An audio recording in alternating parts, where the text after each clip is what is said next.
Hello everyone, this is Vishnu Kumar Dwivedi. आप देख रहे हैं दोस्तों, आज के इस लेक्चर में हम पढ़ेंगे बहुत ही दमदार क्वेश्चंस। पिछले क्लासेस में हमने न्यूक्लियर फिजिक्स की 3 सीरीज पढ़े, ठीक है। इसके लिए हमने बहुत सारी डिटेल में सारी चीजों को, स्ट्रक्चर ऑफ एटम को बहुत और बहुत सारी चीजों को पढ़ा है। अब बारी है कि हम एग्जाम के जितने भी क्वेश्चंस हैं वो करें और साथ ही साथ उसकी डिटेल एनालिसिस करें। एनसीईआरटी के ऊपर ये बेस रहेगा लेक्चर, तो बने रहेंगे हमारे साथ, जाएंगे कहीं नहीं। और अंत तक हम चीजों को बहुत ही बेहतरीन तरीके से कवर अप करने का प्रयास करेंगे। जय हिंद है सभी को, और बने रहेंगे साथों, ठीक है। साथ में एक पेन और जो है कॉपी लेकर रखिएगा और साथ साथ नोट करेंगे चीजों को। और जो बच्चे JEE नीट के लिए एग्जाम प्रिपरेशन कर रहे हैं, इसके अलावा 9 to 12 जो है CBSE के लिए पढ़ रहे हैं, उन सभी से मेरी गुजारिश है कि हमारे ब्रह्मदेव क्लासेस को सब्सक्राइब जरूर करिएगा। यहाँ पर आपको प्रोवाइड करेंगे बहुत सारे डिटेल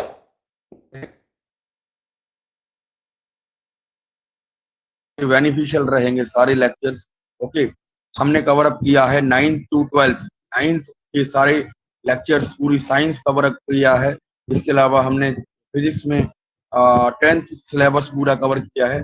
इसके अलावा 11th की पूरी बुक कवर कर रहे हैं बेटा, और 12th में कुछ कुछ चीजें अभी चल रही हैं और बहुत सारे डिटेल्ड लेक्चर पड़े हुए हैं। आप प्लेलिस्ट को, जर्नसिस एंड अदर प्लेलिस्ट को आप चेक कर सकते हैं, वहां पे आपको सारी चीजें मिल जाएंगी। Okay, so we will cover up today's lecture with some exercise questions. चलिए, बिना किसी को देरी के, बिना समय गवाए अपना काम करेंगे। That you may upload my PDF to all of you. Okay. If you like this session, comment in the comment box, and you can share with your friends also. Okay. Don't forget to subscribe my channel. Okay. So here is our PDF. कुछ कुछ questions हमने करे थे, है ना। कुछ questions आज का ये टॉपिक, ठीक है दोस्तों। स्ट्रक्चर ऑफ एटम बहुत ही दमदार तरीके से हमने पढ़ा है। अब बारी है इसके क्वेश्चंस करने की। कुछ क्वेश्चंस हमने लेक्चर के दौरान ही पढ़ लिए थे, उनमें कुछ क्वेश्चंस आपको यहाँ पर दिख रहे होंगे। चलिए, उन क्वेश्चंस को मैं छोड़ दे रहा हूँ क्योंकि वो कवर अप हो चुके हैं, ठीक है। एक्सरसाइज के क्वेश्चन थे तो हम वहीं से स्टार्ट करेंगे दोस्तों, ठीक है दोस्तों। चलिए, अगर हम बात करें जैसे यहाँ पे लिखा है इन्होंने कि on the basis of Rutherford model of atom which particles, तो न्यूक्लियस के अंदर न्यूक्लियॉन्स रहते हैं और वहां पर प्रोटॉन्स, और न्यूक्लियस के अंदर बात करेंगे न्यूट्रॉन्स की भी, तो यहाँ पर न्यूक्लियॉन्स रहेंगे। सब atomic particles is present in the nucleus of an atom, so this is nucleons. Neutron और जो प्रोटॉन है वो दोनों रहेंगे इसके अंदर, न्यूक्लियस के अंदर। ये बात आप समझते हैं। चलिए, बात करेंगे क्वेश्चन नंबर 3 की। तो कह रहा है ड्रॉ करेंगे एक स्ट्रक्चर ना मॉडल ऑफ एटम के लिए, जहां पर bore model of atom 3 shells में दिखाया गया हो। तो यहाँ पे आप देखो कि न्यूक्लियस जो है, जस्ट सेकंड, एक सेकंड दीजिए। न्यूक्लियस जो है उसको हम ड्रॉ कर लेंगे इस तरीके से, और उसकी KLMN शेल को भी ड्रॉ करेंगे और फिर इस तरीके से रिप्रेजेंट कर देंगे, तो आपका ये पूरा डायग्राम बन जाएगा। ये आप कर सकते हैं। These are very simple question. Okay, चलिए बात करेंगे कुछ और क्वेश्चंस की जो यहाँ पे एक्सरसाइज के question. Let me upload my PDF। Okay, upload. ये क्वेश्चंस हो गए सारे, है ना। ये क्वेश्चंस हो गए। चौथा क्वेश्चन क्या कह रहा है, would be the observation of the alpha part experiment out rather than the gold, के गोल्ड इस वजह से लिया था क्योंकि वो मोस्ट डक्टाइल मेटल है, ठीक है। मोस्ट डक्टाइल मेटल है, इसके बाद मोस्ट मलिएबल मेटल है और बेस्ट कंडक्टिविटी का। तो यहाँ पर जब एटम हम क्लियर करेंगे गोल्ड का, तो वो एज अ पार्ट ऑफ हमारा, अगर मेटल कोई अदर ले लेंगे फिर वो व्यवस्था बिगड़ जाएगी बेटा। तो उसी परफेक्ट एक्सपेरिमेंट नहीं हो पाएगा, क्योंकि जो चीज थिक फॉइल के लिए होगी वो हम जो जो गोल्ड है वो गोल्ड मिलिएबल है, इस वजह से थिन फॉइल बना सकते हैं हम। ठीक है, बात समझ रहे हैं? तो आर यूज अल्फा स्कैटरिंग एक्सपेरिमेंट में किया था। ठीक है, क्वेश्चंस और हैं, ये वाले क्वेश्चंस हम कर, ये वाले क्वेश्चंस हम, ठीक है, केवल कुछ थी वहां पे 18 एलिमेंट्स दिए थे और उनका इलेक्ट्रॉनिक का था। चलिए, ठीक है, अगर देखा तो वो लेक्चर देख लीजिए, लेक्चर नंबर पार्ट 3 रहेगा, structure of atom, nuclear physics के अंदर आपको मिल जाएगा। ठीक है दोस्तों, यहाँ पे कुछ क्वेश्चंस आपको रह गया है, यहाँ पे कुछ क्वेश्चंस करेंगे। जैसे कह रहा है with the help of number of oxygen and sulphur, number निकालेंगे किसका, ऑक्सीजन का, तो नंबर ऑफ प्रोटॉन और नेगेटिव तो 8 8 हो जाएगा, 16 हो जाएगा ये। ठीक है, सल्फर, सल्फर के अंदर अगर बात करेंगे तो सल्फर के अंदर प्रोटॉन होते हैं 16, कितने होते हैं, 16 होते हैं, और 16 ही न्यूट्रॉन होते हैं। तो इन दोनों को जोड़ देंगे तो 32 का मास नंबर आ जाएगा 32। क्लियर, बात समझ आई? नेक्स्ट करेंगे बात, कुछ क्वेश्चंस हैं जो हैं, ठीक है, तो जो क्वेश्चंस हैं और बहुत ही रफ्तार में चलेंगे इन चीजों को लेकर। ठीक है दोस्तों, थोड़ा सा आज फास्ट रहेगा लेक्चर ये। ठीक है, क्वेश्चंस ज्यादा हैं, समय कम है, इस वजह से हम चीजों को बहुत ही बेहतरीन तरीके से जल्दी जल्दी थोड़ा सा करने का प्रयास करेंगे। जहां जहां डिटेल में डिस्कशन करना है, आई विल यहाँ कह रहा है कंपेयर करना है दोस्तों, है ना, compare the properties of electron neutron. कुछ प्रॉपर्टीज हैं इलेक्ट्रॉन प्रोटॉन, इलेक्ट्रॉन होता है नेगेटिवली चार्ज पार्टिकल, प्रोटॉन होता है आपका न्यूट्रल चार्ज पार्टिकल। एक तो डिफरेंस ये होता है। इसके अलावा अगर हम बात करें कि इलेक्ट्रॉन जो है, करें ये, है ना, ये और न्यूट्रॉन, ये प्रोटॉन और न्यूट्रॉन जो होते हैं ये न्यूक्लियस के अंदर रिसाइड करते हैं। बात समझे कि इलेक्ट्रॉन को अगर, प्रोटॉन और न्यूट्रॉन न्यूक्लियस में ही बंधे रहते हैं with the intermolecular force of attraction. बात समझ रहे हैं? दूसरा क्या हो गया, ये आपका डिफरेंस हो गया। तीसरा डिफरेंस होगा इनके मासेस का, प्रोटॉन का मास और न्यूट्रॉन का मास अलग होता है। अगर हम बात करें इलेक्ट्रॉन की मास की, है ना, तो वो बहुत कम होता है एज कम्पेयर टू प्रोटॉन और न्यूट्रॉन। क्लियर बात? अगर हम बात करें कुछ और चीजों की, जैसे मान लीजिए इनका इलेक्ट्रॉनिक चार्ज, इलेक्ट्रॉन पे चार्ज जो रहता है -1.6 इंटू 10⁻19, यहाँ पे लिख सकते हैं 1/19 कूलम। ठीक है, यहीं पर अगर हम में चला जाता है, सेम वैल्यू रहती है प्रोटॉन के लिए, और न्यूट्रॉन पे चार्ज पार्टिकल रहता है। ये एक अदर डिफरेंस हो गया। ठीक है, और सिमिलैरिटी क्या होगी, ये रहेगी दोस्तों कि ये जो है तीनों के तीनों सब एटॉमिक पार्टिकल्स। ठीक है, तो सिमिलैरिटी तो पूछेगी नहीं, कंपेयर करना है प्रॉपर्टीज, कंपेयर करना है प्रॉपर्टीज। तो कुछ और चीजें हैं आप समझिए यहाँ पे कि इलेक्ट्रॉन के लिए अगर हम देखेंगे, ये नेगेटिवली चार्ज पार्टिकल होता है, प्रोटॉन पॉजिटिवली चार्ज पार्टिकल होता है, और न्यूट्रॉन जीरो चार्ज पार्टिकल होता है। ठीक है, ये न्यूट्रल चार्ज पार्टिकल। अगर हम बात करें कि कुछ अदर टॉपिक तो हमने क्लियर कर ही लिए है, अब मास के लिए देखेंगे। मास अगर इलेक्ट्रॉन का देखेंगे तो 9 इंटू माइनस, ठीक है, बहुत नेग्लिजिबल मास होता है, 9 इंटू 10⁻⁻, में मापेंगे। इसके अलावा हम बात करें अगर प्रोटॉन की, तो प्रोटॉन के पास पॉजिटिवली चार्ज पार्टिकल है ये, और इसका जो मास होता है ये होता है 1.67 इंटू 10⁻27 kg। क्लियर? ये हमने पिछले लेक्चर्स में भी पढ़ा है, आप कर सकते हो। अगर हम बात करें न्यूट्रॉन की, तो न्यूट्रॉन का जो मास है वो nearly equal to the proton होता है। ठीक है, न्यूट्रॉन का जो मास है वो नियरली इक्वल टू द किसके होगा, आपके होगा। लोकेशन के बीच में है आपको कि प्रोटॉन और न्यूट्रॉन जो होते हैं वो न्यूक्लियस के अंदर रिसाइड करते हैं, तो इनका लोकेशन न्यूक्लियस के अंदर होगा। बट इलेक्ट्रॉन का वो एक्स्ट्रा न्यूक्लियर ऑर्बिट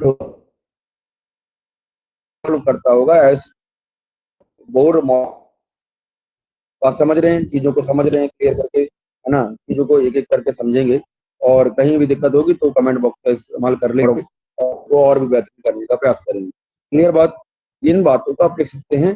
बहुत ही बढ़िया टॉपिक है, बहुत ही बढ़िया आपका क्लैरिफिकेशन कर रहा हूं मैं, तो कोशिश कर रहा हूँ कि सारी चीजों को बढ़िया कर सके। ठीक है, यहाँ पर चीजों को समझ आई, है ना, you can cover it up, है ना। और देखो, ये वाला क्वेश्चन हो गया, आंसर हो गया। चलिए, अगर हम बात करें कुछ चीजों की, जैसे question number, the limitation of J Thomson model of atom. J Thomson model of atom का सबसे बड़ा लिमिटेशन या ड्रॉबैक ये रहा कि इन्होंने मॉडल एटम एटम की, ठीक है, एटम की स्टेबिलिटी को नहीं, बात कि इन्होंने ये नहीं कहा कि ये थॉमसन मॉडल ऑफ एटम था, ये एक्सप्लेन नहीं कर सका कि जो एक्सपेरिमेंट है जो रदरफोर्ड के द्वारा कराया गया, जिसमें न्यूक्लियस के बारे में बात करी गई, इन्होंने तो कोई भी साइन नहीं, ठीक है। और वो चीजें, अगर हम बात इलेक्ट्रॉन चार्ज की, तो वो न्यूट्रल तो होता है, पर न्यूट्रलिटी को उन्होंने एक्सप्लेन नहीं कर पाया। ये कुछ एक्सप्लेनेशन इनके ड्रॉबैक बने, तो वो नहीं कर पाए। तो जे थॉमसन मॉडल ऑफ एटम एक नया मॉडल ऑफ एटम था, सबसे शुरुआती मॉडल ऑफ एटम था, तो उसकी कुछ ऐसी जे थॉमसन मॉडल ऑफ एटम की कुछ ड्रॉबैक्स रही। ठीक है, बात समझ रहे हैं। सबसे पहला ड्रॉबैक बताया था अभी कि इन्होंने इन्होंने बताया कि न्यूक्लियस नहीं, ठीक है, इन्होंने न्यूक्लियस के बारे में कुछ नहीं बताया। और अगर हम बात करें कि न्यूक्लियस के बारे में चीजों को नहीं समझ पाए, इसके अलावा स्टेबिलिटी नहीं बता पाई, ठीक है, बात समझ रहे हैं। तो ये कुछ चीजें रही हैं। अच्छा, इन्होंने कहा था इलेक्ट्रॉन पॉडिंग में रहता है ना, प्यूडिंग में रहता है, और वो प्यूडिंग में नहीं रहता है बेटा। इलेक्ट्रॉन जो है उनके अंदर, मतलब मास उसके भीतर नहीं रहता है, वो सब सेल में रिवॉल्व करता है according to the Bohr Bury model of atom. Clear, वहां पे आपने देखा था कि वो सब सेल में रिवॉल्व कर रहा है, एनर्जी लेवल्स में रिवॉल्व कर रहा है, बट ऐसी बात इन्होंने कही नहीं। चलिए, क्वेश्चन नंबर 3 बात करेंगे, what limitation of Rutherford model of atom. Rutherford model of atom is very better model of atom as compare to J Thomson model of atom. But वहां पे एक चीजें इन्होंने बहुत अच्छे से एक्सप्लेन किया, कुछ कुछ चीजें इन्होंने छोड़ दी। जैसे मान लीजिए, इन्होंने कहा कि जो न्यूक्लियस है ये रिसाइड करता है हमारे एटम के भीतर, और ये पॉजिटिव चार्ज पार्टिकल है जो भीतर कुछ ना कुछ मास, इसका जो न्यूक्लियस का मोस्ट ऑफ द मास रहेगा यहाँ पे कंसंट्रेटेड, ठीक है। बट यहाँ पर इन्होंने कहा कि इलेक्ट्रॉन इलेक्ट्रॉन करेंगे रिवॉल्व, इलेक्ट्रॉन रिवॉल्व करेंगे, बट उनकी एनर्जी लेवल्स के लिए स्टेबिलिटी को दर्शा पाया, यहाँ पे बता नहीं पाया। तो करेंगे कि ये फिर स्टेबिलिटी ऑफ एटम बताने में, ठीक है, स्टेबिलिटी ऑफ एटम नहीं बता। अगर बात करें दूसरे पॉइंट की, तो कह रहा है कि जो स्पेक्ट्रम है, ठीक है, हाइड्रोजन स्पेक्ट्रम है और अदर स्पेक्ट्रम के मॉडल ऑफ एटम है ना, अदर एटम के जो स्पेक्ट्रम बनेंगे, जब एनर्जी लेवल इंक्रीज हो जाएगा, एनर्जी इसके पास आ जाएगी इलेक्ट्रॉन के पास, तो इन्होंने चीजों को अच्छे से एक्सप्लेन नहीं कर पाया, जिसकी वजह से Rutherford model of atom fail हो गया, या इसका ड्रॉबैक की लिमिटेशन यहाँ पे रहा। बात समझ रहे हैं, कुछ चीजों को समझिए। आइए कुछ बातें करते हैं। यहाँ पे क्वेश्चन नंबर 4 दिया है, उन्होंने कहा कि डिस्क्राइब करेंगे बोर मॉडल ऑफ एटम। पूरा 1 घंटे का लेक्चर मैंने बोर मॉडल ऑफ एटम, बहुत ही लेक्चर, बहुत बड़ी गलती कर रहे हैं दोस्त, उस लेक्चर को जरूर देखेंगे। मैं डिस्क्रिप्शन में उसका पीडीएफ यहाँ पे डाल दूंगा, और यहाँ पे उसका लिंक भी डाल दूंगा, आप देख सकते हैं। ठीक है, बात समझ रहे हैं। ठीक है दोस्तों, आइए कुछ चीजों को समझते हैं। Bore model of atom one of the latest model of atom था उस समय का। इन्होंने कहा कि एटम जो है वो कंजिस्ट करेगा small positive charge nucleus at the centre, ठीक है, न्यूक्लियस की पोजीशन बताई कि सेंटर में रहेगा। दूसरा पॉइंट उन्होंने कहा कि जो मास है, एटम का जो मास है, वो न्यूक्लियस में ही सराउंडेड रहेगा, कंसंट्रेटेड रहेगा, ठीक है। ज्यादा से ज्यादा मास है हमारा, वो न्यूक्लियस के अंदर रहेगा। अगर करें कि प्रोटॉन और न्यूट्रॉन जो है वो रिसाइड करेंगे न्यूक्लियस, और इसको कहा इन्होंने दिया था न्यूक्लियॉन्स, ठीक है, क्या दिया था, न्यूक्लियॉन्स दिया था। बात समझ रहे हैं कि प्रोटॉन और neutron electric force of attraction जो बहुत तगड़ा फोर्स ऑफ अट्रैक्शन होता है या न्यूक्लियर फोर्स ऑफ अट्रैक्शन होता है, उसमें यहाँ पे न्यूक्लियस के अंदर बना रहेगा। ठीक है। और सबसे इम्पोर्टेंट बात इन्होंने कही कि जो एटम है उसके अंदर जो कितने इलेक्ट्रॉन, वो एक डिस्क्रीट एनर्जी लेवल में रिवॉल्व करेंगे around the atom, around the nucleus. ठीक है। न्यूक्लियस के चारों तरफ इलेक्ट्रॉन्स चक्कर लगाएंगे और उनके कुछ कुछ डेफिनेट, है ना, सबसेल रहेंगे, के, एल और एन, ये करके इन्होंने बताया था। एक इंपॉर्टेंट फॉर्मूला भी दिया, 2n²। 2n² is the formula given by bore, है ना, नील्स बोर साहब ने ये नॉन दिया था फॉर्मूला, और उसमें ये बताया कि नंबर ऑफ इलेक्ट्रॉन कैसे रिवॉल्व करेंगे और कितने नंबर ऑफ इलेक्ट्रॉन किस सेल में। तो ये मॉडल ऑफ एटम था, इलेक्ट्रॉनिक कॉन्फ़िगरेशन करने में बहुत इंपॉर्टेंट रोल अदा किया इस वाले मॉडल ऑफ एटम। ये समझ रहे हैं, चीजें और समझेंगे। अगर हम बात करें कि यहाँ पर की बात करें तो एनर्जी लेवल्स के लिए के, एल, एम, एन अभी भी बताया। तो इसका जो मॉडल ऑफ एटम का छोटा सा फिगर इन्होंने बताया है कि न्यूक्लियस कहाँ है, सेंटर पे देख रहे हैं, न्यूक्लियस कहाँ है, सेंटर पे। यहाँ रहेंगे प्रोटॉन और न्यूट्रॉन, न्यूक्लियन बन के, न्यूक्लियन बन के ना, ठीक है, न्यूक्लियन बन के रहेंगे। और इसकी सेल्स रहेंगी जो रहेंगे के, एल, एम, एन। इसको आप जूम करके यहाँ देख सकते हैं, के, एल, एम, एन, ये आपको दिख रहा होगा। बात समझ रहे हैं, ये आपको बहुत ही अच्छे से दिख रहा होगा। I have zoom it, okay, I have zoomed it, तो you can clearly visible all the things. ठीक है, देख सकते हैं आप। क्वेश्चन नंबर नेक्स्ट,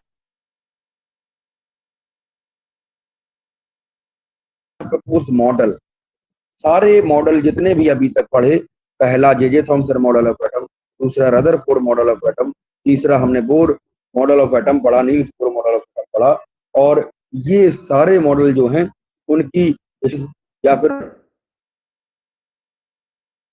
हैं, उनको हमें क्या कंपेयर करना है। जो भी इस टॉपिक में, जो भी इस 3 घंटे के लेक्चर में मैंने कवर अप किया है, एनसीईआरटी में दिया गया है, इन सभी को हम क्या करेंगे, बारी बारी कंपेयर करेंगे। हम कुछ चीजों को आंसर टेबुलर फॉर्म में हम समझते हैं। तो सबसे पहला होता है जे Thomson model of atom. J Thomson model of atom, इसमें बताया गया है ना, इसमें कहा गया कि कोई एटम है जो पॉजिटिव और नेगेटिव चार्ज रखेगा। नेगेटिव चार्ज रहेंगे इलेक्ट्रॉन्स एंड पॉजिटिवली चार्ज रहेंगे protons, and they will be in the watermelon atom is in watermelon shape and watermelon shape में जो सीड्स होते हैं, सीड्स होंगे हमारे electron, just like seeds, and the proton are revolving around, है ना, revolving कह रहे हैं या फिर हम कहें residing on the outer layer of the watermelon. So negative charge क्या रहेंगे, नेगेटिव और पॉजिटिव चार्ज दोनों रहेंगे, बट एक चीज और समझो कि इक्वल रहेंगे, इक्वल मैग्नीट्यूड में रहेंगे, जिससे न्यूट्रलिटी ऑफ एटम इन्होंने बताया कि एटम जो होता है इलेक्ट्रिकली न्यूट्रल होता है, और जितने नंबर ऑफ इलेक्ट्रॉन रहेंगे उतने ही नंबर ऑफ प्रोटॉन रहेंगे। ये कुछ चीजें जनरल सी बात इन्होंने जे थॉमसन साहब ने कहा था। ये इनका मॉडल ऑफ एटम था, इनका एक अलग पॉइंट ऑफ व्यू था जो जे थॉमसन मॉडल ऑफ एटम बोला। डाल्टन जो थ्योरी है, डाल्टन थ्योरी ऑफ एटम है, और उसमें ये कहा गया कि एटम जो है वो फर्दर डिविजिबल नहीं है। बट जब इन्होंने तीनों महान वैज्ञानिकों ने शोध की ना, कुछ चीजों को निकाला, पे आपको देखने को मिला कि नहीं, जे थॉमसन मॉडल ऑफ एटम या फोर मॉडल ऑफ एटम या ने भी मॉडल ऑफ एटम, उन सभी में ये बात समझ निकल के सामने आई कि नहीं, जो एटम है वो फंडामेंटल पार्टिकल तो है, बट वो, ठीक है, वो डिविजिबल भी है, डिवाइड भी कर सकते हैं। तभी कल आपको मिले जो जे थॉमसन ने, रदरफोर्ड साहब ने बोर मॉडल ऑफ एटम में, या फिर जेम्स चैडविक साहब ने क्लियर किया सारी चीजों को। ठीक है, कुछ चीजों को आप समझिए गए, जे थॉमसन हो गया, बोर को समझते हैं। बोर मॉडल ऑफ एटम कहा गया कि जो एटम है वो कंजिस्ट करेगा पॉजिटिव चार्ज, और वो रहेगा सेंटर में न्यूक्लियस के अंदर, इज कॉल्ड न्यूक्लियस, एंड वो न्यूक्लियस जो है वो 10⁻⁵ के ऑर्डर के साइज, और समझ रहे हैं, ये चीज बताई थी हमने, बहुत चीजों को वहां पर हाईलाइट किया था, आपको सिखाया भी था। वो चीजें बहुत विस्तारित रूप में मैंने आपको क्लियर करी। ठीक है, यहाँ पे हम क्वेश्चंस कर रहे हैं, तो एक समय सीमा है और एक सारे क्वेश्चन को लेने की एक पूरा यहाँ पे क्या थोड़ा थोड़ा टाइम टेबल का मैनेजमेंट रखते हैं। तो इसके लिए आप सारे लेक्चर्स को देखिएगा, 1 to 3 सीरीज में डाला हुआ है, आप क्लियर करेंगे सारी बातें। और फिर अगर समझ ना आता है तो फिर हम कमेंट बॉक्स का यूज करेंगे और फिर बोलेंगे कि सर यहाँ पे और थोड़ा सा समझा दीजिए। तो उसके लिए एक हम नया लेक्चर लेंगे दोस्तों। ठीक है, समझ रहे हैं दोस्तों, बातों को समझ रहे हैं। न्यूक्लियस है रदरफोर्ड मॉडल ऑफ एटम में, ये पता चला जब अल्फा स्कैटरिंग एक्सपेरिमेंट किया तो 12,000 में से कोई एक हमारी न्यूक्लियस की टकरा कर वापस 180 डिग्री पर निकल रही थी। उन्होंने कहा कि न्यूक्लियस है, इसके अंदर कुछ कुछ ऐसी चीजें हैं जो टकरा कर वापस निकल रही है। तो न्यूक्लियस की डिस्कवरी के लिए रदरफोर्ड मॉडल ऑफ एटम को जाना जाता है। न्यूक्लियस की तो वो साइज ऑफ एटम के कंपेयर में बहुत छोटा था, जो 10⁻⁻5 डिग्री का था या ऑर्डर का था। दोस्तों इस तरीके से हम काम कर सकते हैं, बता सकते हैं। ठीक है, एक और बात इन्होंने बताई कि जो जो एटम है वो उसमें मोस्ट ऑफ द स्पेस है ना, मोस्ट ऑफ द जो जगह है वो आपकी कैसी है, वो तो आपकी खाली है ना। और जो जो बीचों बीच है वो न्यूक्लियस। तो आप ये सब चीजों को समझ सकते हैं। आइए कुछ चीजों को और समझेंगे। बोर मॉडल ऑफ एटम में, बोर बरी मॉडल ऑफ एटम में ये एग्री किया गया कि रदरफोर्ड ने ये बताया कि जो इलेक्ट्रॉन्स है ना वो रिवॉल्व करेंगे अराउंड द न्यूक्लियस। ठीक है, बट वो डिस्क्रीट लेवल्स पे कहीं ना कहीं रिवॉल्व करेंगे। ठीक है, वो डिस्क्रीट लेवल क्या होता है कि स्टेबल रहते हैं, स्टेबल आपके रहते हैं। स्टेबिलिटी ऑफ एटम को इन्होंने दर्शाया था। और कहीं ना कहीं जो जो रास्ते हैं ऑर्बिट्स, ये एक एनर्जी लेवल है और एनर्जी लेवल हमेशा स्टेबल रहता है। ठीक है, बट वहां पर अगर आप क्या देंगे, एनर्जी किसी इलेक्ट्रॉन को दे देंगे तो वो बाल्मर सीरीज वगैरह, ये कहीं ना कहीं अभी दूसरे लेक्चर में हम इसको कवर अप करने का प्रयास करेंगे। तो वो एनर्जी लेवल इमिट करता हुआ चला जाएगा, एनर्जी को अपनी अब्जॉर्ब करता हुआ, या उससे आप कलरिंग इफेक्ट आपको दिखेगा। ठीक है, बात समझ रहे हैं दोस्तों। बोर मॉडल ऑफ एटम की उन्होंने कि while revolving in a discrete level, electron do not radiate energy because it is stable in this. It is stable in this.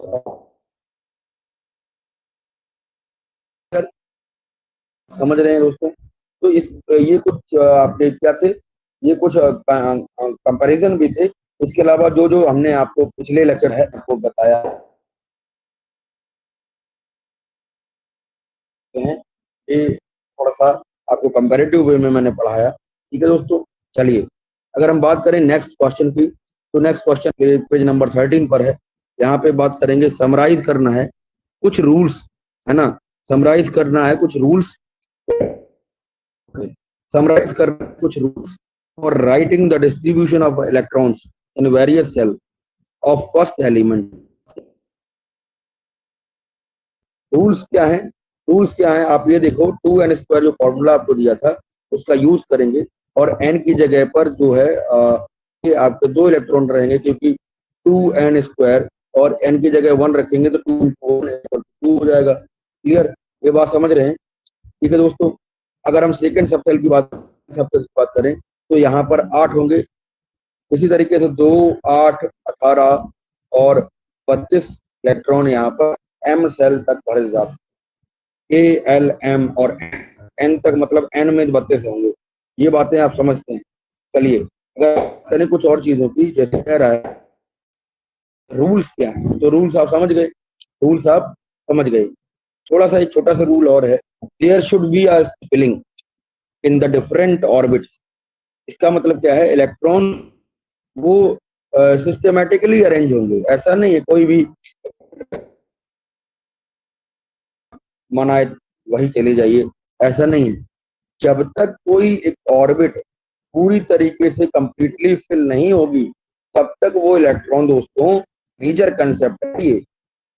Nucleus के चारों तरफ जितने भी ऑर्बिट्स हैं, जब तक अंदर वाली ऑर्बिट नहीं भर जाएगी तब तक बाहर की ऑर्बिट में कोई भी electron, it is very very important concept of bore बरी मेटल, है ना। इस तरीके से आप तरीके से समझ सकते हैं। बैलेंसी, वहां पे आपको बैलेंसी का कंसेप्ट भी देखने को मिलता है, ठीक है। तो ये कुछ रूल्स थे जो यहाँ पे काम करेंगे। जब तक आता है ऑक्टेट, ठीक है।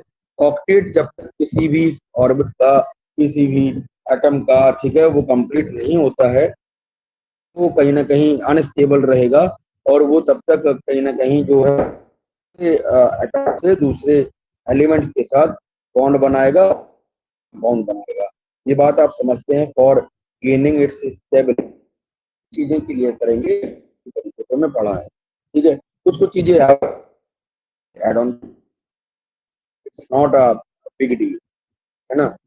चलिए क्वेश्चन नंबर 7 क्लियर करेंगे। कह रहा है डिफाइन करना है valency by taking examples of silicon और ऑक्सीजन। सिलिकॉन इज अ क्या सेमीकंडक्टर है, और ऑक्सीजन, इन दोनों को लेकर वैलेंसी बताइए क्या होता है। वैलेंसी को डिफाइन करेंगे। Valency is the total number of electrons which is in the outer most shell of an, clear है बात। तो इसके अलावा अगर हम एग्जाम्पल की बात करें तो कह रहा है आंसर बताइए को ले, अरे क्या बताया था, ऑक्सीजन और बताया था सिलिकॉन को लेकर, है ना। सिलिकॉन है एक सेमीकंडक्टर, सिलिकॉन और जर्मेनियम भाई भाई हैं, ये सिलिकॉन और जर्मेनियम, है ना। ये हमारे माइक्रो इंडस्ट्रीज में बहुत ज्यादा यूज किए जाते हैं। और कहीं ना कहीं जो इलेक्ट्रॉनिक इंडस्ट्री लुरु जो है सिलिकॉन वैली कहा जाता है इसको, ठीक है। यहाँ पर अगर हम छोटे छोटे माइक्रो चिप्स, MIC की बात करें, माइक्रो इंटीग्रेटेड चिप्स की, तो वहां पर जर्मनी सिलिकॉन का बहुत ज्यादा यूज किया जाता है। ये आप एडिशनल पॉइंट बना के लिख सकते हैं।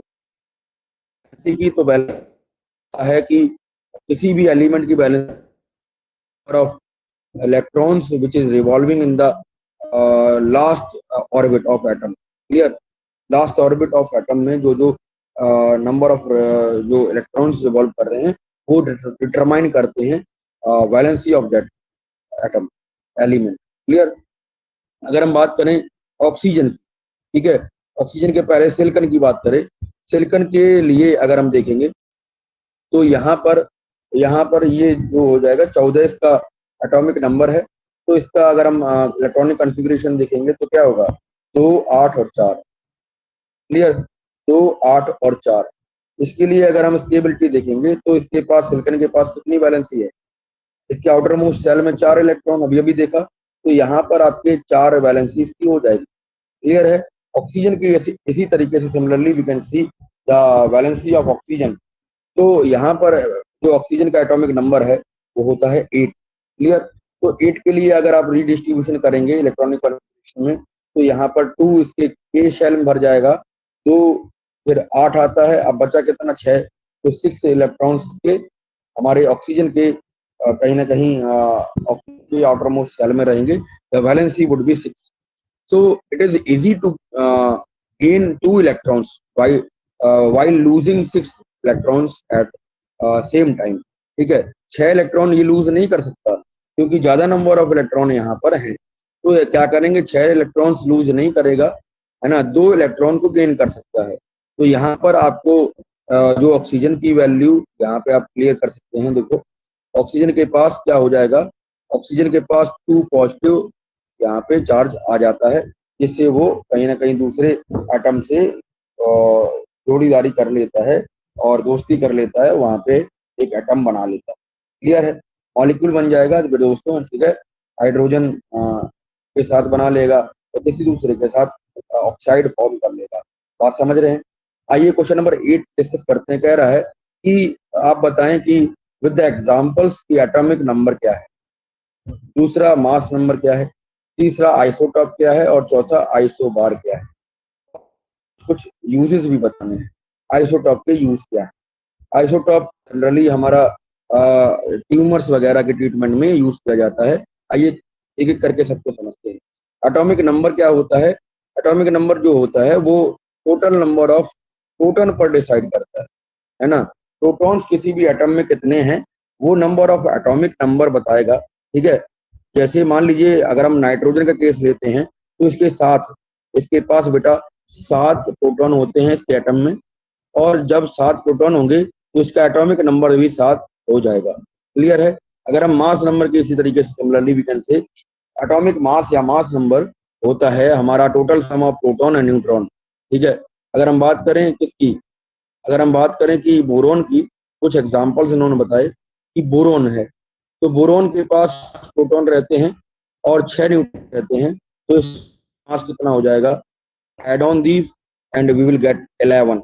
Okay, so it 11 would be the mass number या atomic mass of neutron, या फिर हम कहें बोरॉन के लिए, ठीक है, बोरॉन। क्लियर बात समझ रहे हैं? चलिए कुछ क्वेश्चंस और हैं, यहाँ पे कुछ पार्ट और रह गए हैं। मास नंबर और एटॉमिक नंबर हमने डिस्कस किया है। अब आइसोटॉप्स के बारे में बात करेंगे। आइसोटॉप्स बताया था जो टॉप में आइसो ना हो, ठीक है,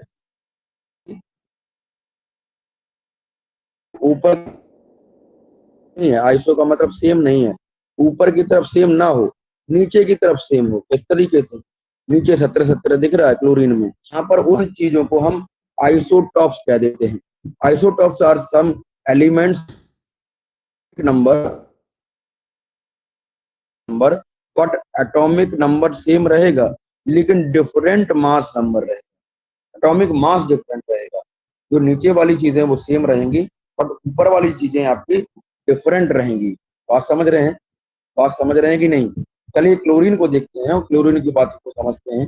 कह रहा है क्लोरीन एटॉमिक नंबर कितना है? 17 है, बट अगर मास के लिए देखेंगे तो इसका एवरेज मास निकाला था, उसमें आया था 13.5, और इसके लिए अगर हम तो ठीक है 37 कुछ कुछ चीजों को है। यहाँ पर अगर हम देखेंगे इन दोनों को, आप देखो कि सेकंड वाले में 37 दिख रहा है और यहाँ पर आपको 35 दिख रहा है। तो अगर आप करेंगे, क्लियर करेंगे तो 37 और 35 के लिए आप एवरेज एटॉमिक मास निकालेंगे तो कितना आएगा? 35.5 आएगा, यानी 5.5 आएगा। ये आप नोट कर सकते हैं। ये चीजें बहुत ही बेहतरीन तरीके से आपके बोर्ड एग्जाम्स में पूछी जा सकती है।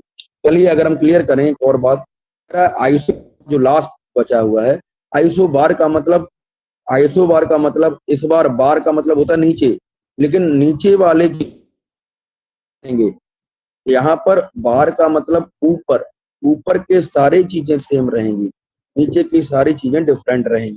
ये आप क्लियर करेंगे, ट्रिक होता है दोस्तों, ये ट्रिक आप याद रखेंगे, कभी भी नहीं भूलेंगे, ऐसा मेरा दावा है, ठीक है, कभी भी नहीं भूलेंगे आप, ये बात समझ लेंगे। चलिए अगर हम बात करें कि आइसोबार होता क्या दोस्तों, तो आइसोबार ऐसे एलिमेंट्स होते हैं या ऐसे एटम्स होते हैं जिनके सेम मास नंबर होता है, सेम एटॉमिक नंबर होता है, एटॉमिक नंबर सेम रहता है। बट अगर हम बात करें कि atomic number, atomic number sorry atomic mass same रहेगा या मास नंबर सेम रहेगा, बट एटॉमिक नंबर डिफरेंट रहेगा, ठीक है। जैसे नियॉन के केस में देख रहे हो, नियॉन के केस में आप देख पा रहे हैं कि 22 इसका आप मास और जो एटॉमिक नंबर है वो 11 है, ठीक है। तो यहाँ पे आप देखो नियॉन जो है एन का एटॉमिक नंबर 10 है, सोडियम का 11 है, ठीक है, 11 है। Both of them have mass number 22, it is represented by this, ठीक है। क्लियर हो गया? बात समझ गए? चलिए कुछ और क्वेश्चंस करेंगे, 2 क्वेश्चंस और होंगे दोस्तों, हम सारी चीजों को क्लियर करेंगे बहुत अच्छे से। चलिए यहाँ पे अगर बात करें कि कुछ एक पार्ट और था, इसी क्वेश्चन का एक पार्ट और था दोस्तों कि name some uses of isotope. Uses of isotopes में हम करेंगे यूज इन वाइड वैरायटी या वाइड यूज है इसका। वाइड यूज क्या है कि न्यूक्लियर एनर्जी जब प्रोड्यूस की जाती है, यूरेनियम का विस्फोट किया जाता है, वहां पर न्यूक्लियर रिएक्टर के तरीके से जो है हमारे आइसोटॉप्स काम करते हैं। 235 will be act as a fuel in a nuclear reactor. Uranium 235 235 clear. और प्लूटोनियम 239 भी है। इन बातों को ध्यान से समझेंगे, ठीक है, क्लियर हो गया। और सबसे मेजर बात कि आइसोटॉप्स का करें, कोबाल्ट 60 है ना, कोबाल्ट 60 की ये यूज किया जाता है, यानी कि ट्यूमर्स जब हो जाते हैं, है ना, ट्यूमर्स जब हो जाते हैं तो ट्यूमर्स को ट्रीट करने के लिए बहुत इंपॉर्टेंट चीज आ जाती है। कोबाल्ट जो है वो यूज किया जाता है एज अ कीमोथेरेपी दी जाती है। आप समझ रहे हैं, एक जनरल ट्रीटमेंट है, एक कैंसरियस सेल को बर्न करने के प्रोसेस में आइसोटॉप्स का यूज कर। इसके लिए एक बहुत ही इंपॉर्टेंट लेक्चर मैं डालने वाला हूँ, इस हफ्ते डाल दूंगा बेटा। और ये यहाँ से फिर कोई दिक्कत नहीं, एक्टिविटी सीरीज में रेडियो जो आपकी रेज है वो किस तरीके से काम करते हैं और किस तरीके से उनकी यूजेस, सारी चीजें हम कवर अप करेंगे with in a single lecture. One shot रहेगा दोस्तों, बनाने का प्रयास करूंगा। केवल आपका साथ चाहिए। चीजें तो बहुत सारी हैं और बहुत कुछ किया जा सकता है, बट जैसे ही सब्सक्राइबर की संख्या बढ़ेगी हम लाइव क्लासेस करेंगे, हम और, है ना, पर आपका साथ जरूर चाहिए। जब तक आप साथ नहीं देंगे तब तक बात नहीं बनेगी दोस्तों, ये बात क्लियर करेंगे। तो श्री ब्रह्मदेव क्लासेस को आप सब्सक्राइब जरूर करें, ठीक है। इसके अलावा लाइक जरूर करें अगर आपको चैनल पसंद आता है। अभी तक क्वेश्चन क्लियर हो रहे हैं, है ना, कि जो परत बाई परत, लेयर बाई लेयर हम पढ़ाते जा रहे हैं, आपको एज अ क्लियर करते जा रहे हैं। तो यहाँ पर आपको पर हमारा, कि हम और हमारी जो टीम है वो निरंतर, अभी भी आप देखे होंगे, है ना, कोई भी हो, चाहे रक्षाबंधन हो, चाहे आपका अभी जन्माष्टमी आ रहा है ना, इसके पीछे कितने भी दो तीन जो है मई है पूरा, जून, जुलाई, है ना, अगस्त आ गया दोस्तों, कभी भी ऐसा दिन नहीं गया, है ना, कोई टेक्निकल फॉल्ट हो गया हो तो वो अलग बात है। एक दिन तक टेक्निकल फॉल्ट हुआ था, उस दिन लेक्चर मैंने नहीं डाल पाया, बट वह लगातार लगातार आप देख रहे हो, एक भी दिन ऐसा नहीं गया जिस दिन हमने आपको लेक्चर प्रोवाइड नहीं कराया। तो इसमें बहुत सारी मेहनत लगती है, ऐसा नहीं है एक लेक्चर नहीं बन जाता है ऐसे ही पढ़ा दिया और चले गए। उसको बहुत सारी चीजों के होकर गुजारना होता है, फिर जाके आपको लेक्चर मिलता है। चलिए बात करेंगे क्वेश्चन नंबर 9 की, ठीक है। ये हमारा समझाने का थोड़ा सा तरीका था, अगर आप कर सकते हैं, ठीक है, पहुंचा सकते हैं अपने दोस्तों तक तो जरूर पहुंचाइए। अगर हम बात करें 9th क्वेश्चन की, कह रहा है Na+, है ना, Na+ क्या है, एक आयन है ना, कैटाइन है ये। और कैटाइन के लिए क्या कह रहा है, has completely filled Kl shell.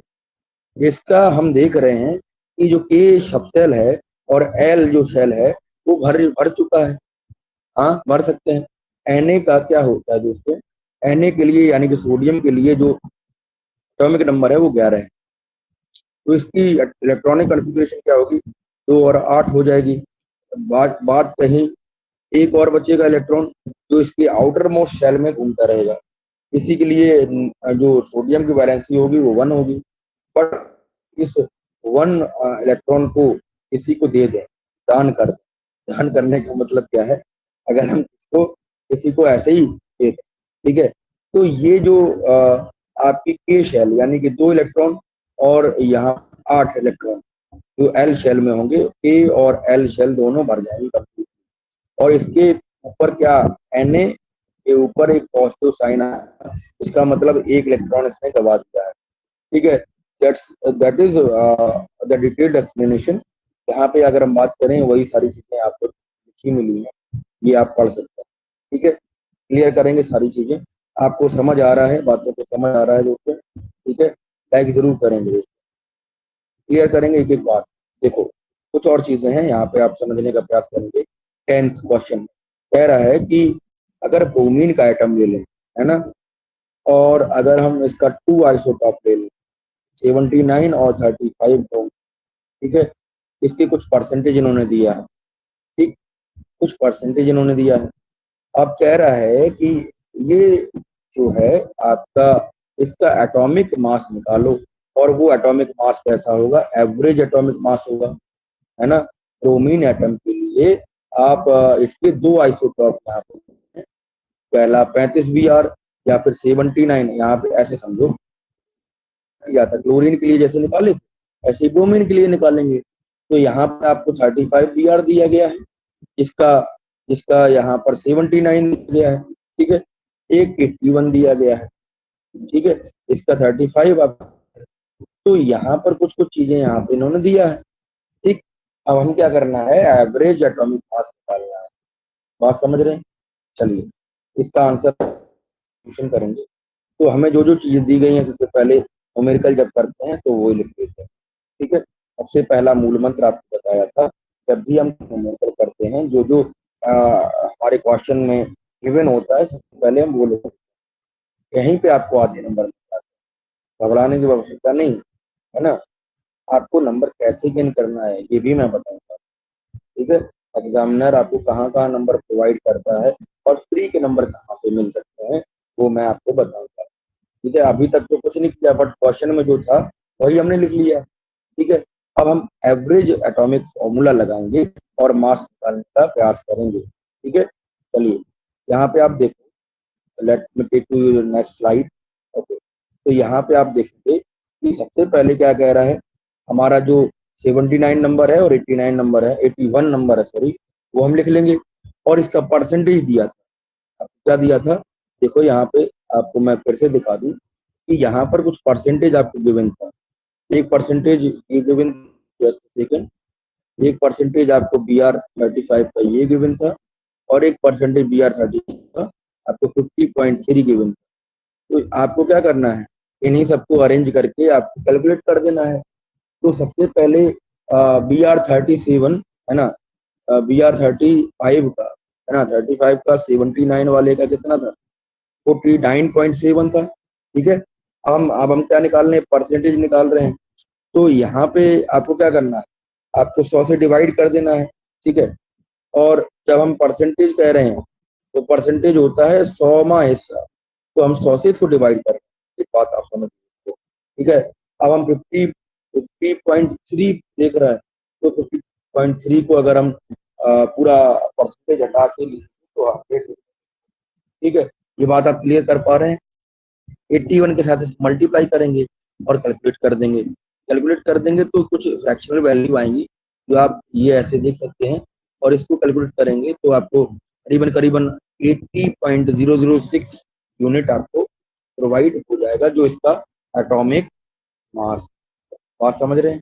क्या है बेटा, एटॉमिक मास है, ये आप यहाँ से कवर अप कर सकते हैं। ऐसे ही तो हमने निकाला था, किसका निकाला था, क्लोरीन का निकाला था। ये क्वेश्चन समझ आए? चलिए कुछ क्वेश्चंस और हैं, देखो कुछ और न्यूमेरिकल्स हैं यहाँ पे मैं क्लियर करूंगा, देखो के पास कि average atomic mass of a sample of element, इस बार एलिमेंट नहीं दिया गया है, इस बार आपको एलिमेंट का सैंपल दिया गया है। एलिमेंट को मान लिया है इन्होंने x, ठीक है, उसका आपको एटॉमिक मास दिया गया है 16.2 यूनिट, ठीक। अब ठीक है गुरु जी, दे देने दीजिए एटॉमिक मास, दे देने दीजिए, है ना, हम बता देंगे एलिमेंट कौन सा है। आइए कुछ और चीजें ना गिवन है, तो कह रहा है what are the percentages of isotopes. अगर यहाँ पर 16 है तो 8x का बताइए, ठीक है। और अगर 18 है तब भी 8x दिया है, ठीक है। तो इसका आप बताइए कि सैंपल किसका है ना, सैंपल में जो वो कितना है। सबसे पहले आपको जो गिवन है वो लिख लेंगे, एक्स एलिमेंट के मास गिवन है, एटॉमिक मास वो है 16.2 यूनिट। तो हम कंसीडर कर लेंगे, हम ये मान लेंगे कि परसेंटेज ऑफ आइसोटॉप है y परसेंटेज, क्लियर। तो परसेंटेज ऑफ आइसोटॉप जो रहेगा वो, देखो अपने आप में कोई भी चीज 100% होती है, ये आप जानते हैं, हर चीज अपने आप में बेटा 100% होती है। अब जो परसेंटेज आपको गिवन है उसको 100 में से हम घटा देंगे, तो बचा हुआ आपको जो है परसेंटेज प्रोवाइड हो जाएगा, मिल जाएगा दोस्तों, ये आप लिख लेंगे। इसको आप समझिए बड़े ध्यान से कि सब अपने आप में 100% हो, और उसमें से जो परसेंटेज गिवन है ना, वो अगर घटा दिया जाए तो रिमेनिंग जो परसेंटेज है वो आपको मिल जाएगा। ठीक है, यही तो मैं बात बता रहा हूँ। आइए कुछ चीजों को करते हैं इस तरीके के, जहां तक के स्टेप समझ आए कुछ चीजें आप समझिए। कह रहा है कि अगर हमें 18 वाले का और 16 वाले का परसेंटेज निकालना है, तो हमें क्या मिला कि हम वाई परसेंटेज देख रहे हैं एक का, और एक का देख रहे हैं 100 माइनस वाई। ठीक है, ये कुछ क्वेश्चंस आपके आपके जनरल क्वेश्चंस है ना। ठीक, अब हम क्या करेंगे, हमारे पास दो वैल्यू हैं, एक है 18 और एक यहाँ पे है 16। ठीक है, इनको कैलकुलेट करेंगे तो यहाँ पर आएगा 18y, 18 और y दोनों मिलकर 18y हो जाएंगे, और 16 100 माइनस वाई मिलकर 16 in bracket 100 minus Y upon 100 हो जाएगा। तो इसको अगर हम सॉल्व करेंगे तो आप देखो, यहाँ पर इसको अंदर मल्टीप्लाई करेंगे 1600 आ जाएगा, और 16 अगर y के साथ होगा दोस्तों तो 16y आ जाएगा, और 18y तो लिखा ही है। तो यहाँ पे आप देखो, यहाँ पर अगर 16y से 18y को घटाएंगे तो 2y आएगा। ठीक, माइनस आएगा 1600। ठीक, यहाँ पे 100 आ जाएगा। बात समझ रहे हैं? तो अब क्या करेंगे दोस्तों, ये आपको एटॉमिक मास गिवन है। On the right hand side we can calculate it, कि जो आपको गिवन है ना एवरेज एटॉमिक मास, वो हम यहाँ पे रख लेंगे। सिंपल सी बात है दोस्तों। ठीक है, अगर आप एक भी स्टेप गड़बड़ करेंगे तब समझ नहीं आएगा दोस्तों, है ना। एक भी स्टेप अगर आपने गड़बड़ कर दिया तो आपको चीजों को नहीं समझ पाएंगे। आप समझ रहे हैं, बातों को क्लियर करना है। चलिए, अगर हम बात करें कि y की वैल्यू क्या रहेगी, तो उसके लिए आप देखो, यहाँ पे आप क्या निकालेंगे, यहाँ पे आप देखोगे कि 2y माइनस 16 100, ये वाला डायरेक्ट स्टेप, ये स्टेप नहीं करेंगे क्योंकि हमने यहीं पे सॉल्व कर दिया है। ये डायरेक्ट स्टेप कौन सा आ जाएगा, ये आ जाएगा 2y प्लस 1600, है ना, 1600, और ये 100 जो डिवाइड में है ना दोस्तों, ये ऊपर चला जाएगा, तो ये कितना आ जाएगा 1620, क्योंकि यहाँ से एक जीरो से ये पॉइंट हट जाएगा और एक जीरो इसके साथ मिल जाएगा, तो ये हो जाएगा 1620। तो ये 1620 इस तरीके से ये सेकेंड इक्वेशन वाली चीज आपको मिलकर बन जाएगी, है ना। इतना सा मैथमेटिक्स आपको लगाना पड़ेगा, नहीं लगा पाएंगे तो फिर समस्या हो जाएगी, आपको बेसिक पे काम करना पड़ेगा। ठीक है, बात समझ रहे हैं। 2y जो है उसको हम एक साइड ले लेंगे नेक्स्ट स्टेप में, और जो 1600 है उसको हम राइट हैंड साइड पर ले लेंगे, तो ये दोनों आपके माइनस हो जाएंगे।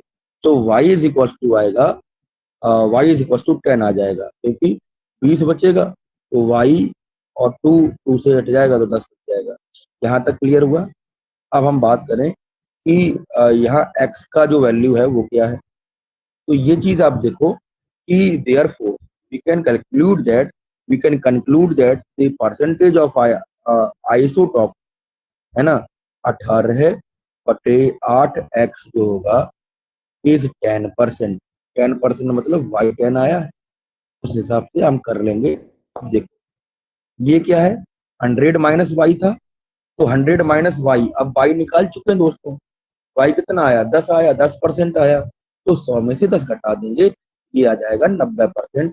मतलब वो दूसरा परसेंटेज था जो हमने वाई 100 माइनस वाई माना था, वो 90% निकल कर आया।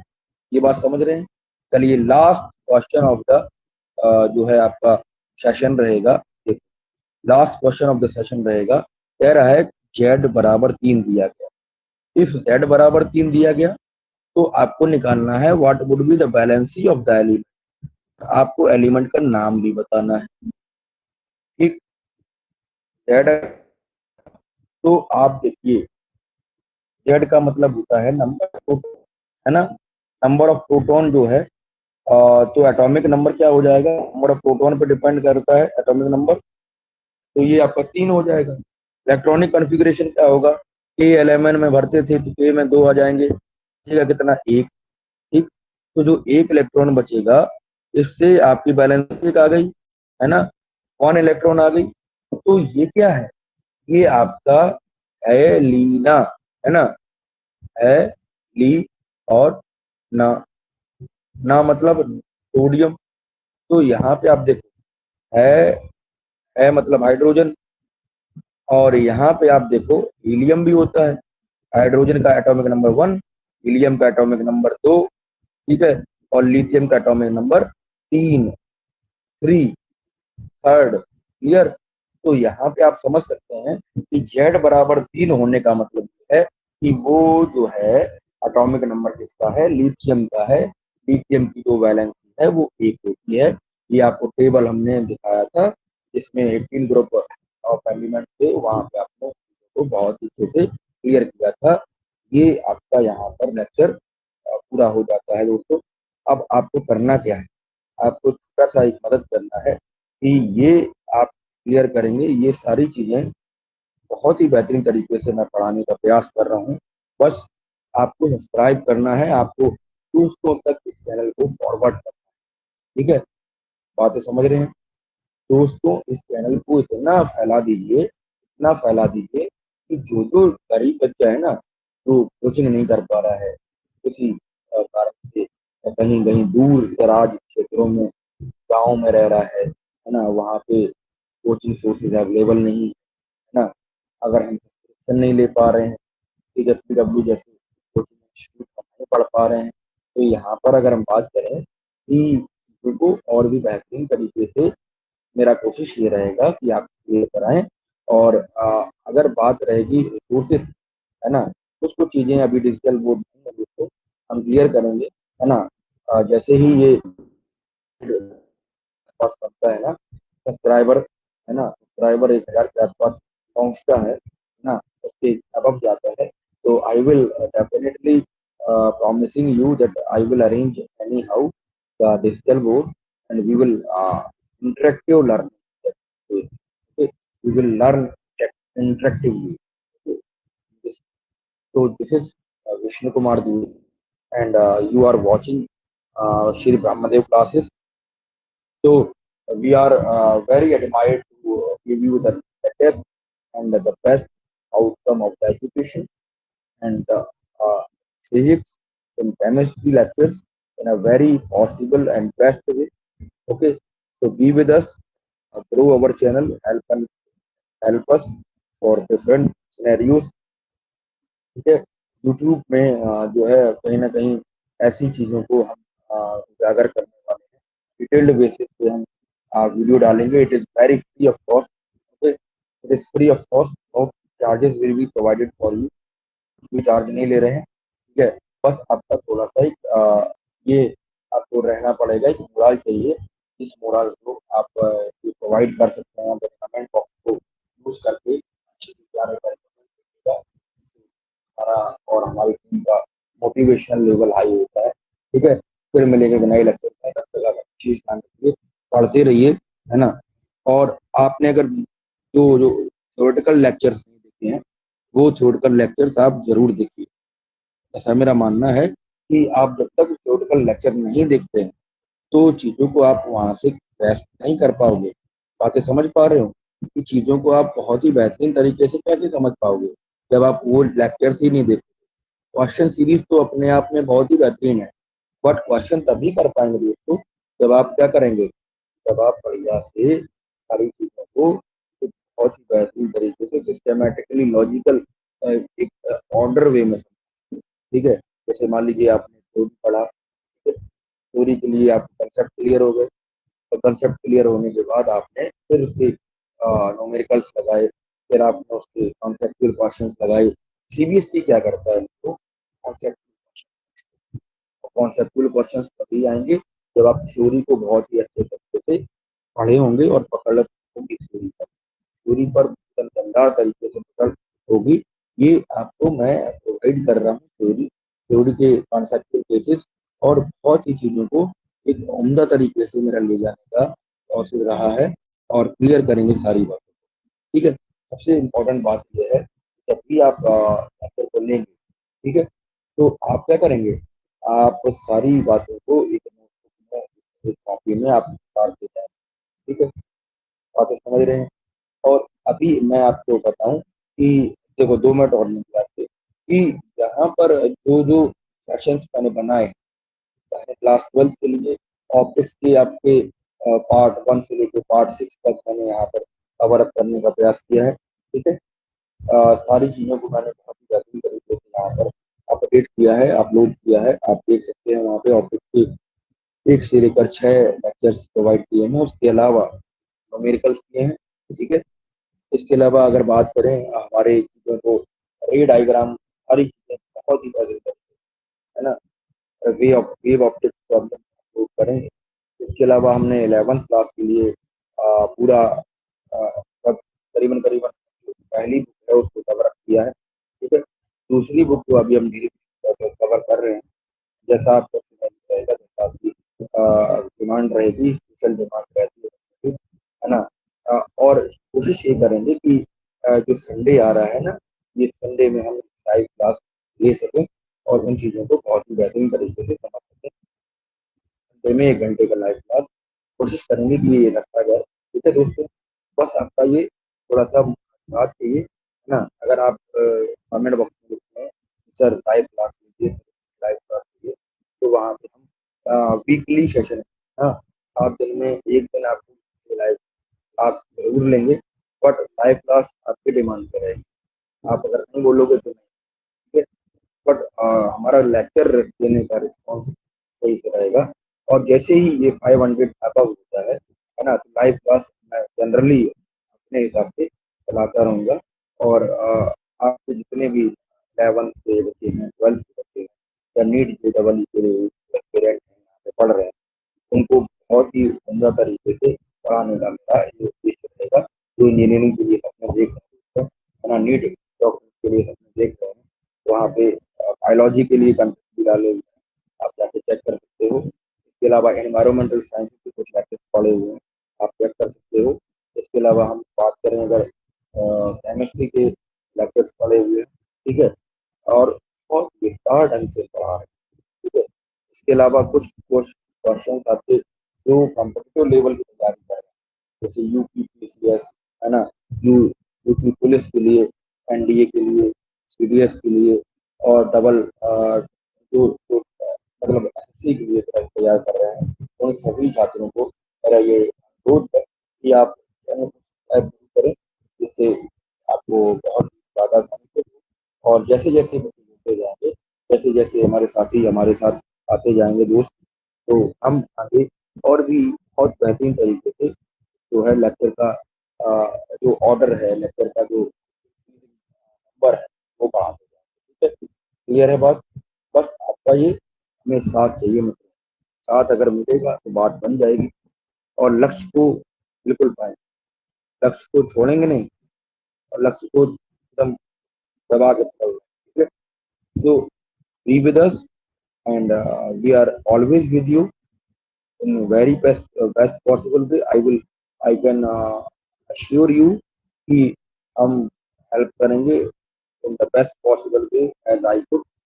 So be with us and grow this channel very increasing order। हाँ, क्योंकि दो नहीं, 10 10 12 12 बच्चे तक सेशन शेयर करेंगे, तब बाहर जाके बात करेंगे। क्लियर है बात, समझ रहे हैं।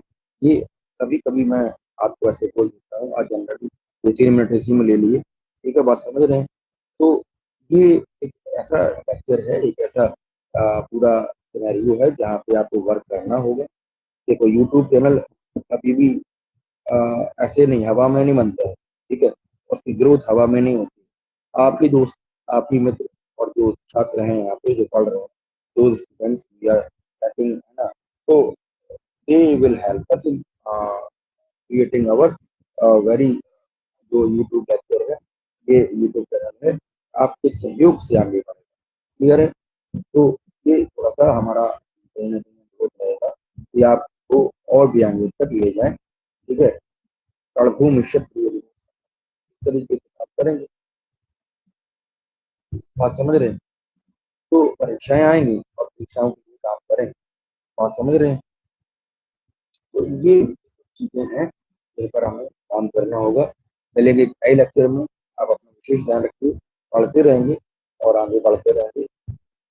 बने रहेंगे कम प्रोसेस के साथ। फिर मिलेंगे एक नए लेक्चर में, तब तक आप ध्यान रखिए। वंदे मातरम, जय हिंद साथियों।